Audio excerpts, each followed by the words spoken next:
Alright, now let's move on to question number 26. Many, but not all, organic reactions need to be heated before a reaction occurs. Which reaction occurs quickly at room temperature? So this is a fairly theoretical question. You just have to know which reaction requires reflux and which reaction requires heat and which one does not. So let's look at A. This reaction is between methanol and phosphorus pentachloride. Now we know that this reaction can occur at room temperature, so A is the right answer, but let's take a look at the other choices. So the second one is between bromoethane and potassium cyanide, which does require heat, so B is wrong for that reason. And in C, ethanol is not actually reacting, it's getting dehydrated, where we're dehydrating ethanol, in this case, to an alkene, and for that we know we do definitely need heat along with a catalyst. So that's why C is wrong. And how about D? So here we've got, well, this is propanitrile, right? This is propanitrile being hydrated to a carboxylic acid. Again, heat is required along with an acid in this reaction, in this hydration reaction, so D is wrong for that reason. Okay, let's move on to question number 27. When compound X, is warmed with dilute acidified potassium dichromate, there is no color change. X does not give an orange precipitate. This does not give an orange precipitate with 2,4-dinitrophenyl hydrazine reagent. Okay, it's pretty cool to read that out. 2,4-dinitrophenyl hydrazine. All right, let's take a look. What could X be? Okay, so you just have to infer what these mean. So they're first of all saying that this X is showing no color change with acidified potassium dichromate, right? And what is acidified potassium dichromate? It serves as a oxidizing agent, right? So they're saying that X cannot be further oxidized. Because if there is no color change, that means an oxidation reaction did not take place with potassium dichromate. We know that potassium dichromate changes from orange to green when it oxidizes something, right? So X is not further oxidizable, we can say, and it does not give an orange precipitate with 2,4-dinitrophenyl hydrazine reagent. 2,4-dinitrophenyl hydrazine is a test for carbonyl compounds that are alkenes and ketones. So if it gives a negative test with a carbonyl compound, with 2,4-DNPH, that means it's not a carbonyl compound. So not a ketone, and it's not an aldehyde, but it cannot be oxidized further either. So I think X is a tertiary alcohol. So let's take a look. First, butanol. I'll leave that because I really do think it's tertiary alcohol, but let's see. Ethanol. Well, ethanol is an aldehyde. It's a carbonyl compound. No. Methylpropanol. I'll leave that as well. Propanone. Ketone. We said it has to give a negative test. So now let's take a look between butanol and methylpropanol. Let's just draw these quick. Butanol is this, and methylpropanol is orange. Okay, this is methylpropanol. So if we take a look at butanol, we can definitely recognize it's a secondary alcohol, isn't it? Because the carbon to which the alcohol group is attached to further 2 carbon atoms. So it's a secondary alcohol, while methylpropanol is a tertiary alcohol. And why is that? Because the carbon to which the alcohol group is attached to further 3 carbon atoms. So for that reason, methylpropanol would be the answer, because butanol, since it's a secondary alcohol, can be further oxidized to a ketone. So it would show a color change. So that makes it wrong. So the answer is C.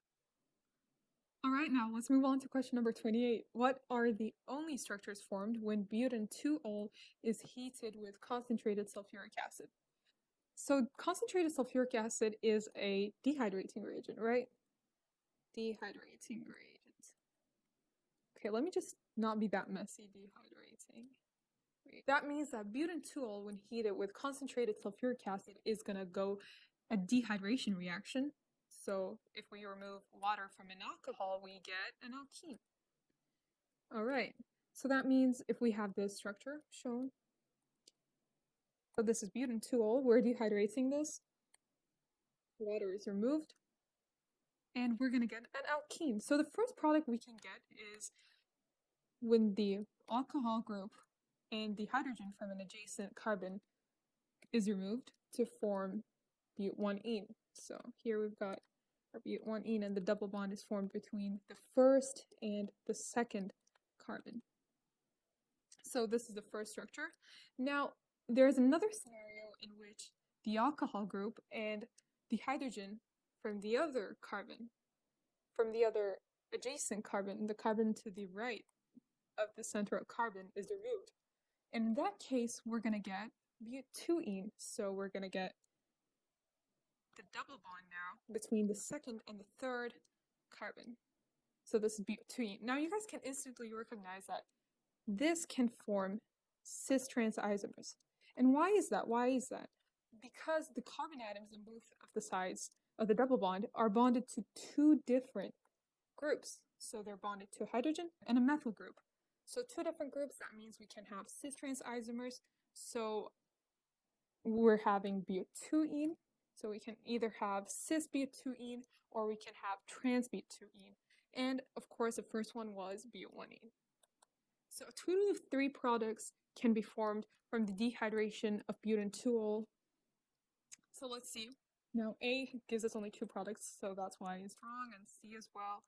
Now between B and D, let's see which one is right. So B, this is cis but2-ene, and this is trans but2-ene and but1-ene. So B seems like the right answer. Let's see why D is wrong though. Here, okay, this is actually not 4-chain carbon. You can see that. This is actually what? This is actually methyl propene, which is a different molecule. So just a little bit of confusion there, and that's why D is wrong. Now let's move on to question number 29.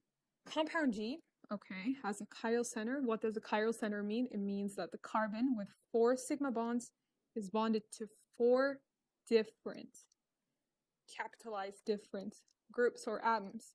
So they all have to be different.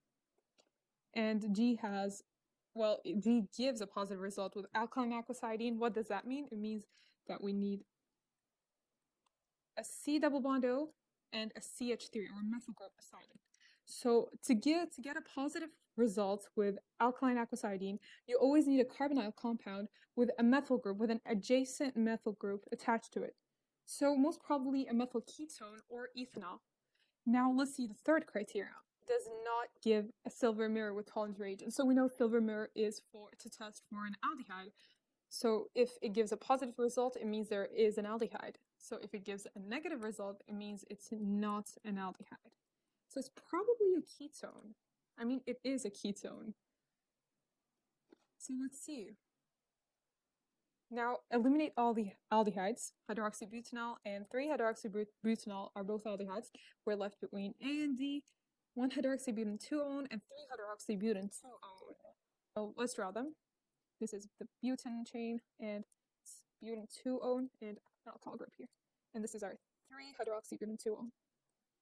So let's see which one has a chiral carbon. Now, is there a chiral carbon here? Well, you might be tempted to choose this one, but actually the carbon here is attached to further 2 hydrogens, so no, it's an end-chain carbon. Let's see here if we have one. Yeah, this carbon here is attached to 4 different groups, hence it is chiral. So the third carbon is chiral, that's why the answer is D and not A. And also, if you guys would notice, there is no adjacent methyl group to the functional group of the ketone here. We said we need a C double bond O and a CH3 to get a positive result with alkaline aquacidine. So here that is not present as well. While here we can see there is the carbonyl functional group and a methyl group. So 2 reasons why D is right. Okay, now let's move on to question number 30. An ester with an odor of a banana has the following formula. Okay, nice. Which pair of reactants under suitable conditions will produce this ester? Okay, first thing that will come to your mind direct is an alcohol and a carboxylic acid, right? Those are the 2 things that react together through a condensation reaction to form an ester. So let's just take a closer look to this ester. I'm just drawing it. Okay, so you guys can clearly see the bonds here. So if I were to break this ester, from which bond would be broken? This bond. So the CO bond would be broken because that is where the reaction between the alcohol and the carboxylic acid originally took place. We're reversing the reaction by adding water. So we're going to get CH3, C double bond O, and then OH from the water. And then we've got the rest of the molecule, OCH2, CH3, CH2, CH3. And the hydrogen from the water will be attached here to form an alcohol. So here we've got the reactants of this ester. So this is the carboxylic acid we're going to get, which is namely ethanoic acid, and this is the alcohol we're going to get. So let's see which choice gives us that. So you guys can clearly see here, they just reverse the products to confuse you guys. So that's why A is wrong, and also B is wrong, because we've got the short one as the carboxylic acid. So now, how about C? Okay, the carboxylic acid is right. Now let's look at the alcohol. The alcohol in this case is attached to the first carbon, and the methyl group is attached to the second. Let's see our the molecule that we drew. So the alcohol functional group attached to the first, and the methyl group is attached to the second carbon. So that's why C is right. Let's see why D is wrong.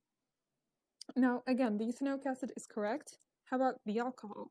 Okay, in this case, they attached the methyl group to the third carbon, which makes it a different molecule, and hence D is wrong. We're now moving on to the other section in this paper, and even on the section, we'll only be doing the organic chemistry questions, and that is because we know the organic chemistry questions are the tough guys. So starting off with question number 37, which statements are correct for an SN2 mechanism? What is SN2 mechanism? In formal words, it stands for nucleophilic substitution reaction in primary halogenoalkanes, but let's explain that. So suppose we're reacting sodium hydroxide with bromoethane. Well, we all know we're going to get CH3, CH2, OH, or an alcohol, ethanol, and we're going to get sodium bromide. And what happens is we're substituting the bromine in this hydrocarbon with the hydroxide group, right? So there's substitution occurring. Substitution. But what does really happen behind all of this? Like, how does this even happen? Well, that is what SN2 mechanisms answers for you all. So let's dive a little deeper into this reaction. We've got CH3, CH2, the H and the H here, and Br. So bromoethane, and this is a primary halogenoalkane, and the reason is that the carbon atom to which bromine is attached is connected to just one more carbon atom and no other. So then our nucleophile, which is the hydroxide ion. So we've got the hydroxide ion with the extra pair of electrons, and that's what makes it a nucleophile. And well, this nucleophile is supposed to be attracted to something, and well, yes, it is attracted to something in bromoethane, and that is the dipole between the C and the Br, and that is because, well, the dipole actually exists because bromine is more electronegative than carbon. So we've got the dipole and the nucleophile. The negative nucleophile is being attracted to the partial positive carbon, so it's attacking the carbon, and now we're having at the same time, heterolytic fission. So bond is being broken and the electrons go to bromine, and we're going to get an intermediate, actually a transition state. HH, CH3. We've got OH, the entering group, trying to bond to carbon, and we've got at the same time bromine trying to leave. So this happens at the same time. It's simultaneous. The bond is being formed here, and the bond is being broken here simultaneously. So two steps are occurring at the same time, and that's what makes it an SN2 mechanism. The rate determining step depends on two stuff, the nucleophile as well as the substrate. So that's how you can remember the SN2 mechanism, and just don't get confused by the two there and try to relate it to one in the primary. So this is what happens, and finally the leaving group leaves actually. So we've got the leaving group, the bromine here left, and we've got the OH finally bonded. These are our final products. Now let's answer the question finally. First part says one bond is being broken at the same time another bond is being formed. Yep, that's the exact thing I told you guys. There's a transition state while with a bond being formed and a bond being broken at the same time. So one is correct. Two, the formation of the intermediate involves a collision of two molecules or ions. And what does that mean? What is colliding to what? Well, the hydroxide ion, remember, is colliding to carbon. It's attacking the carbon. So two is correct as well. Going to the third one, a carbon atom in the transition state is bonded either fully or partially to 5 atoms. Okay, notice the word transition there. It's not an intermediate, it's a transition state. This is our transition state. And as you guys can see, we have full bonds and we've also got the partial bonds, the bonds that are trying to transition, right? Like this is trying to break and this is trying to form, and that makes it a partial bond. So that's why the carbon is bonded to 5. 1, 2, 3, 4, 5 different atoms. So, yep, third is right as well. So the answer to 37 is A because all the statements are correct. Let's go to the next question. Bromoethane is heated under reflux with concentrated aqueous sodium hydroxide. Again, there is going to be a nucleophilic substitution reaction, right? Let's see. One says the major product is a primary alcohol. Well, yes, bromoethane, and I showed the example of bromoethane here if you guys would remember. Bromoethane is a primary halogen alkane, so the product is going to be a primary alcohol. So yes, that is true. The second says the major reaction is hydrolysis by an SN2 mechanism. Well, yes, because bromoethane is a primary halogen alkane. That means the SN2 mechanism will take place.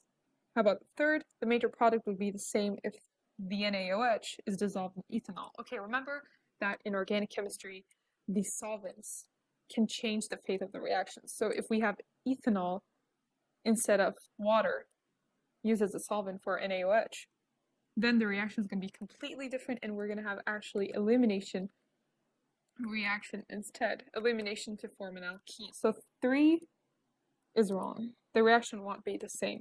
So the answer would be B. Let's move on to question number 39. Compound M is an important ingredient in perfume. M reacts with HCN. Which statements about this reaction are correct? Now, the first thing you should do is to analyze the compound. And the only parts we care about are the functional groups. So we've got a ketone functional group as well as an ester functional group. And reactant is HCN. The question is, would HCN react with both or one? And if it does, what would be the product?